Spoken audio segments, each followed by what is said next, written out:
because I was streaming the rugby league game footage, and after a while I got so big that they found me and said it was against TOS and suspended me a couple of times, and I felt like I didn't want to risk it and get my account on Twitch banned. And when I saw people on Kick being allowed to do it, I switched over, and now I can't even do it on Kick. But we just have our watch-alongs where it's just my head and my reactions and we all watch the games together essentially. So that's got to be a struggle for you guys in this streaming world, not being able to put that footage up anymore.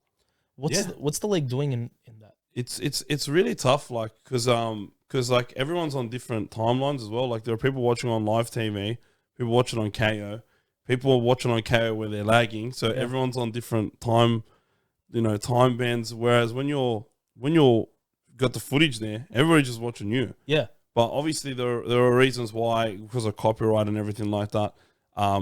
It's not allowed, which is fair enough. But I said they weren't. I didn't know that. Like people tell me it's not allowed, but then why are all these people being able to stream it? Yeah. So then I said I'm just gonna do it until somebody tells me I can't, and that's always been my mentality. And I would never have been anywhere close to where I am now if I wasn't streaming the game footage for so long. Yeah. And like, it's not like I'm charging people. Like, I'm just wanting to watch the game with a bunch of people, and I didn't see any harm in that. And from that, like, I knew even if it can't last forever, I got to make the most of it, right? Yeah. I just think it's very nearsighted for the league to take that out, because if you're getting a worldwide audience that is watching a clip from you and they can see the game in front of you, it's sort of like, what is this thing? I want to take a look at it. Yeah, and it was exactly like that, especially out of COVID, because in America they had gotten a taste of it because we were one of the first sports to come back from COVID. Mm-hmm. So then ESPN had nothing to put on, but League was on ESPN because we were one of the first sports back, and people really enjoyed it. And then it was cut when all the other American sports came back, and just so many people from America, Japan, France, like European countries were coming into the stream and really enjoying themselves, and they probably wouldn't have never found rugby league without it. Yeah. And now we all watch it together, but it's very difficult overseas for people to watch it. And I just gave them that ease of access. And I think the NRL really they're sort of stuck in the dark ages, and the broadcasters as well. And I feel like if they were a little bit more innovative or progressive and found a way to incorporate live streams like other esports and other sports are starting to do, I feel like that's the new age. That's what sports broadcasting is going to look like in 10, 20 years, where they're using websites like Twitch and Kick to give people rights to alternate commentary and stuff like that. I feel like that's what the future holds, and I've already seen examples of that happening to some really great success. It's very interesting because it seems like you said, they're stuck in the old way of doing things. And where you've got this massive community right now where all these creators and streamers want to partner with the NRL and their sports teams, they're sort of saying no to them, and they're missing a massive market.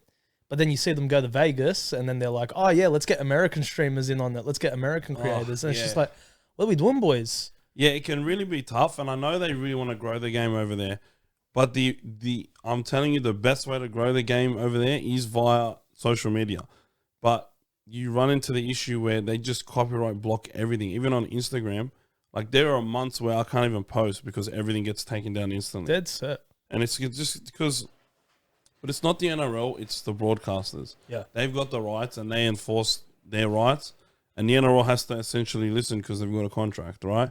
Whether the next broadcasting deal is going to be the same, I don't know, but if I was the NRL, I'd be pushing hard for, creators like us to have rights to at least post stuff on Instagram without having stuff taken down. Because the biggest leagues in the world, the NBA, they're the complete opposite. They don't ban you from posting stuff.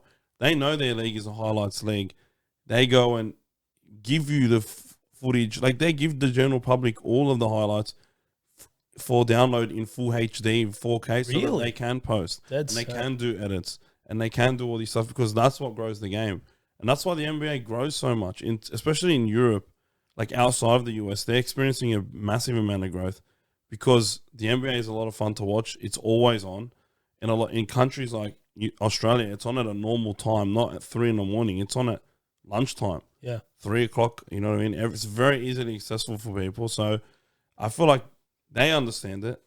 And I feel like the NBA overall, I'm a massive NBA fan. I feel like they understand the sort of the next generation of how everyone's going to watch sport a lot more than leagues over here that are still in the dark ages. They're still like dinosaurs.